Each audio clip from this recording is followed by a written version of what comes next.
हे केशव, एक विचार और है। आपका ध्यान लगाते समय मन में केवल आप रहें और संसार का कोई विचार बाधा ना डाले। इसका कोई तरीका तो होगा? हाँ, एक आसान तरीका तो है, परंतु वो कोई विधि नहीं है, बल्कि एक गुर है, एक योगिक कला है, जिससे ध्यान लगाने में बड़ी सहायता होती है। वो आसान तरीका, वो योगिक कला क्या है मधुसूदन? सुनो अर्जुन, संसार के झमेलों से बचने के लिए मनुष्य एकांत में बैठकर मन को प्रभु के ध्यान में लगाए, क्योंकि एकांत में मनुष्य अपने भीतर झांक सकता है। इसी आत्मा से संपर्क ही प्रभु से मिलन का पहला चरण है। इसलिए हे अर्जुन, जो मुझसे मिलन चाहता है उसे सबसे पहले अपने अंतर में ही झांकना चाहिए,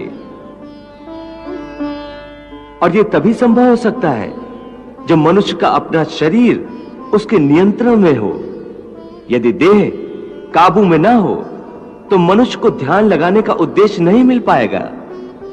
हे अर्जुन, जब तक मनुष्य अपने अंतर की शुद्धि नहीं कर लेता, परमात्मा से ना तो संपर्क कर सकता है और ना ही आत्मा परमात्मा में लीन हो सकती है। और यह भी समझ लो कि जब ध्यान लगाने का पहला उद्देश्य, क्योंकि अंतर शुद्धि है, इसलिए वो स्थान भी पवित्र होना चाहिए जहां ध्यान लगाया जाता है।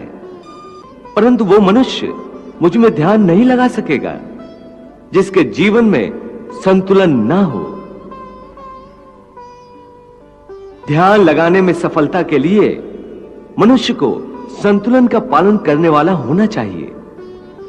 मेरे भक्त को चाहिए कि वो ना इतना खाए कि यूं लगे जैसे वो केवल खाने के लिए जीता है, ना ही इतना कम खाए कि हड्डियों का ढांचा बन जाए, न इतना सोए कि दिन को भी रात समझे, न इतना कम सोए कि रात को भी रात न समझे।